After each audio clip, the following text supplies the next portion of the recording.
ده اول فيديو اعمله على كونتنت ريورد. لو كنت فاكر ان لازم يكون عندك الاف المتابعين او لازم تظهر بوشك علشان تعمل فلوس من الانترنت، فانت كده غلط. في الفيديو ده هوريك موقع تقدر تبدا منه حتى لو انت مبتدئ وما تعرفش اي حاجه خالص.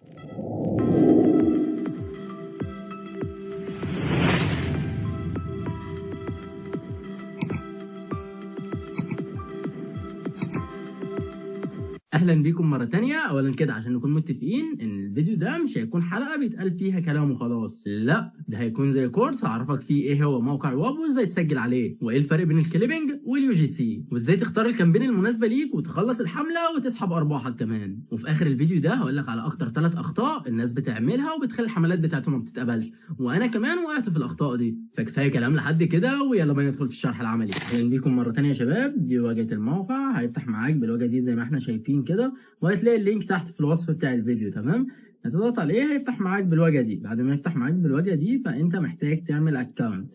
تعمل اكونت ازاي؟ هتضغط هنا على اكسبلور ways to earn. تمام، لان احنا عايزين نعمل فلوس، يعني احنا ما عندناش هنا دي. يعني لو انت عندك بيزنس عايز تعمل له مهمات، بس احنا ما عندناش بيزنس، لا احنا عايزين نكسب فلوس من المهمات اللي احنا هنعملها.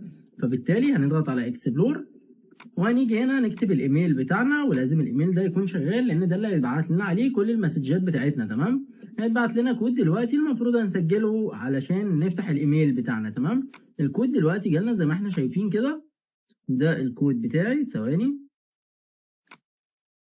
ناخد الكود كوبي وبنروح هنا نعمل له اضافه.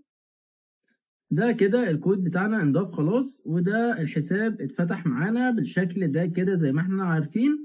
هنا بيقول لك دي البيانات بتاعتك. البيانات بتاعتك بتكون ظاهره في الواجهه دي زي ما احنا شايفين كده. هنا بيقول لك انت بتقدر تسحب بالعملات دي اللي هي عمله الايثيريوم او البيتكوين او اليو اس دي تي. تمام، فبنضغط على نيكست كده زي ما احنا شايفين. بيقول لك حابب تضيف صوره بروفايل؟ تمام، مش حابب وتسيبها دلوقتي مفيش ادنى مشكله خالص.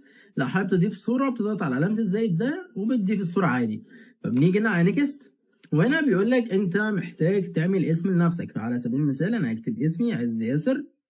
كده احنا عملنا الاسم فبنضغط نيكست. تمام، هنا بقى بيقول لك ان ده الكود بتاعك او اليوزر نيم بتاعك على الموقع، فانت بتسيب اليوزر نيم عادي، او لو عايز تغيره مفيش ادنى مشكله براحتك. عايز تغيره غيره، عايز تسيبه سيبه. فانا هسيبه زي ما هو لان ده حساب تجريبي، ده مش حسابي الاساسي، وهفتح معاكم حسابي الاساسي كمان شويه. وبنضغط نيكست كده زي ما احنا شايفين. هنا بيطلب مننا تاريخ الميلاد، فاحنا بنيجي هنا بنسجل تاريخ الميلاد بتاعنا عادي. ولو انت اقل من 18 سنه فيفضل تسجل تاريخ ميلاد اكتر من 18 سنه علشان تقدر تسحب من الموقع. تمام، بنسجل تاريخ الميلاد بتاعنا بدون اي مشاكل كده زي ما احنا شايفين. الاكونت زي ما احنا شايفين كده بيحمل وهيفتح معانا بدون اي مشاكل خالص. زي ما احنا شايفين كده الاكونت فتح معانا، واحنا دلوقتي نقدر نشتغل عليه ونقدر نسحب فلوس كمان من الابليكيشن او من الموقع ده. كل اللي علينا هنعمل حاجه سهله وبسيطه. ايه هي الحاجه السهله والبسيطه اللي احنا هنعملها دي؟ هنيجي هنا على كلمه ديسكفر دي زي ما احنا شايفين كده، بنضغط عليها ضغطه.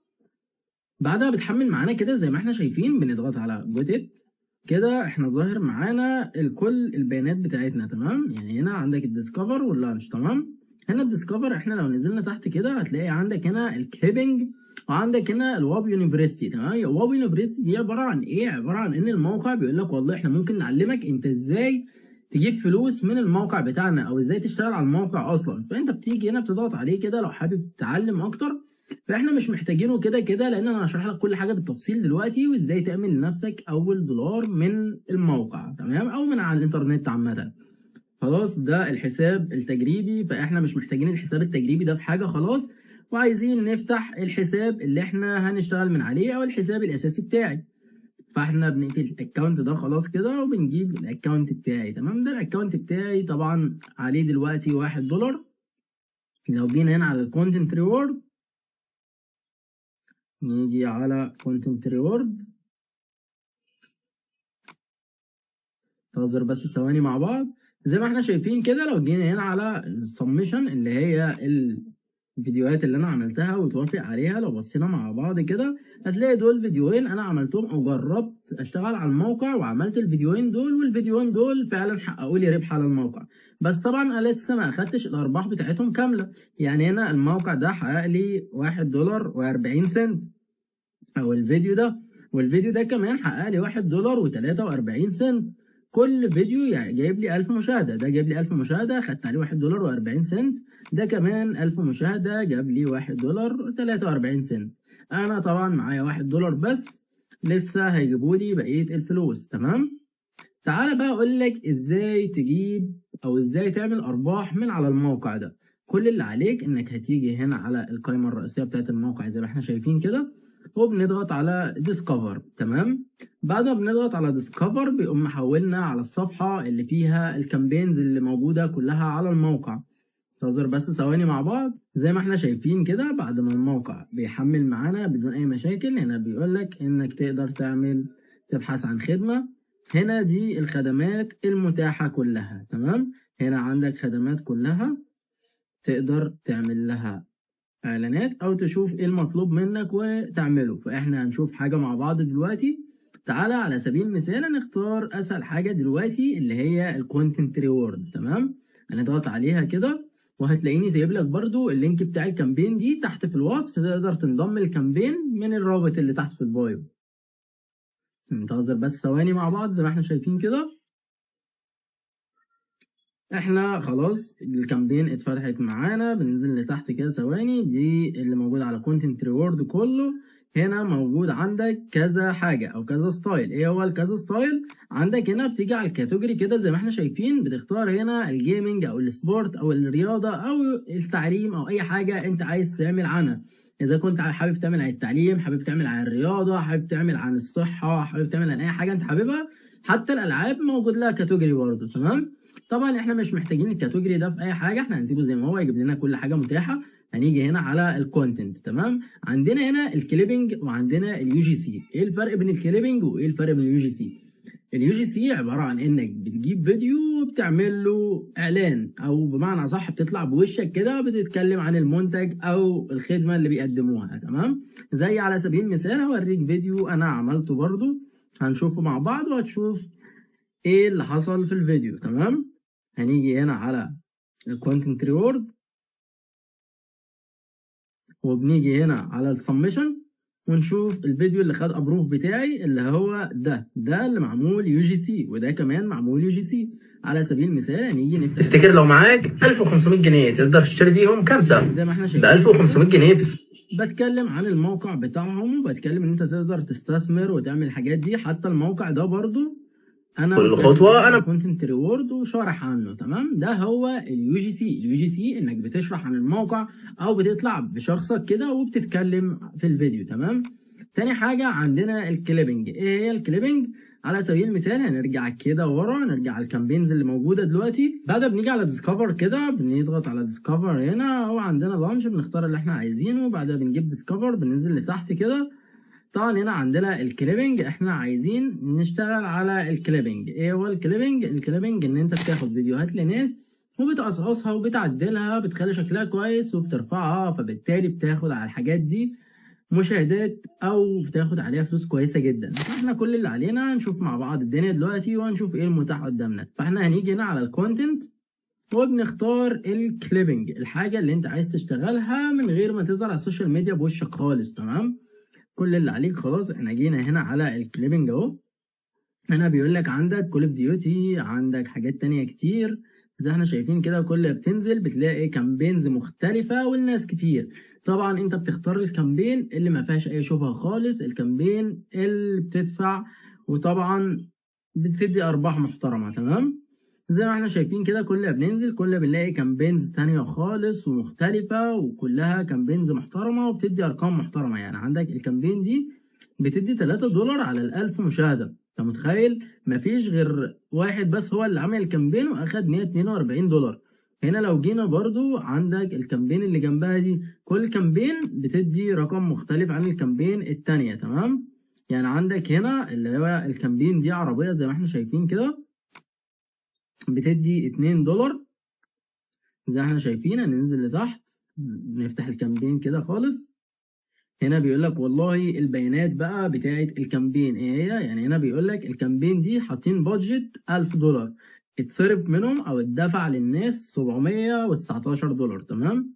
هنا بيقول لك والله ده بودكاست عربي، انت بس محتاج تاخده وتقصقص البودكاست وتعمله كشورتس وترفعه على تيك توك وعلى انستجرام. تمام. يعني هنا بيقول لك في ناس هنا دي الريسورسز دي تقدر تاخدها، او دي الفيديوهات اللي انت هتاخدها تقصقص منها الشورتس بتاعك وتنشرها. هنا بيقول لك انت معاك على كل 1000 فيو هتاخد $2. فدي كامبين جامده قوي، تقدر تنضم ليها وتعمل ده. كل اللي عليك هتيجي هنا على الجوين كامبين. خلاص كده احنا بننضم للكامبين بتاعتهم. ننزل بنيجي هنا على جوين فور فري. هنا بيقول لك والله ان الكامبين دي خلاص متاحة وانت توافق عليك، وانا دخلت الكامبين دي خلاص، دلوقتي اقدر اشتغل على الكامبين واجيب منها دخل. فاحنا هنرجع لورا كده زي احنا شايفين كده، نعمل بس ريفريش للموقع. الموقع كل ما بتنضم الكامبين مختلفة بتعوز تعمل ريفريش علشان بيكون في دروب شوية. تمام. فانت هنا بتيجي على خلاص الابس كده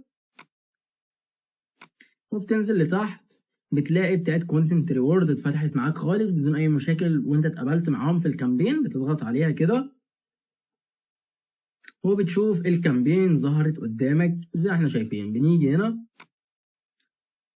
هنا والله بيقول لك ده بودكاست لسي او خليجي وبيتكلم وعايز يتعرف وكده. فانت كل اللي عليك انت بتيجي هنا بتنزل لتحت شويه، انت طبعا بتقرا كل البيانات اللي موجوده هنا زي ما احنا شايفين كده. الريكومندز دي بتقراها كويس جدا علشان ما يحصلش معاك اي دروب. زي ما احنا شايفين كده بنلاقي الناس عملت فيديوهات كليبنج للفيديو بتاعه. على سبيل المثال الفيديو ده احنا نوفر سولوشن صوت علشان حقوق الطبع والنشر. زي احنا شايفين كده الناس بتعمل فيديوهات، بتاخد الفيديوز بتاعه وبتقصقصها. يعني الشخص ده جايب 51,000 فيو على فيديو شورتس مدته 26 ثانية واخد عليه $103. عندك الشخص ده جايب 63,000 فيو واخد عليهم $127. هنا $150 على 75,000 فيو. طبعا انت تقدر تعمل زيهم. هتعمل ايه بقى؟ تقوم جاي هنا على الريسورسز، دي الريسورسز بتاعتهم. هتقوم رايح على اليوتيوب مثلا زي ما احنا شايفين كده. نروح على اليوتيوب مع بعض زي احنا شايفين. احنا نوفر سولوشن للشركه ونوفر سولوشن للمستخدم. فيديو الوسط فعليا بودكاست بتاعه، فبالتالي انت بتاخد الفيديو عادي، بتاخد الفيديو كده عندك وتقصقصه الفيديو شورت ما يزيدش عن 30 ثانية عشان الفيديو فايرال معاك. تمام. بعد ما بتاخد الفيديو وتقصقصه وترفعه على المنصة اللي مطلوبة منك، وبعد ما بتقرأ الشروط اللي موجودة قدامك دي كلها، وبعد ما بترفع الفيديو. ازاي بقى هترفع الفيديو بعد ما انت بتمنتجه وبتنشره على منصات السوشيال ميديا؟ هتيجي هنا على سبميت فيديو، بتضغط على سبميت وتضيف هنا العنوان بتاع الفيديو بتاعك اللي انت نشرته. بتكتب العنوان بتاع الفيديو هنا وبتضيف اللينك بتاع الفيديو على سبيل المثال الفيديو ده. وبعدين هتضغط على هاف ريد دي وهتضغط هنا على سبميت فور ابروفل. تمام. فبالتالي بيتوافق على الفيديو بتاعك، بس بياخد تقريبا 24 ساعة على بيتوافق عليه. بعد ما بيتوافق على الفيديو بتاعك انت خلاص بدأت تحقق ارباح من الموقع. تمام. بعد ما بتحقق ارباح من الموقع بقى خلاص احنا حققنا ارباح وعرفنا ازاي نشتغل على الموقع، وعرفنا ان في كامبينز كتير نقدر نشتغل عليها، وطبعا ارباحها خيالية زي ما احنا شايفين. يعني الكامبين الاخيرة اللي انا وريتها لك بتاعت البودكاست دي بيقول لك انت على ال1000 فيو هتاخد $2.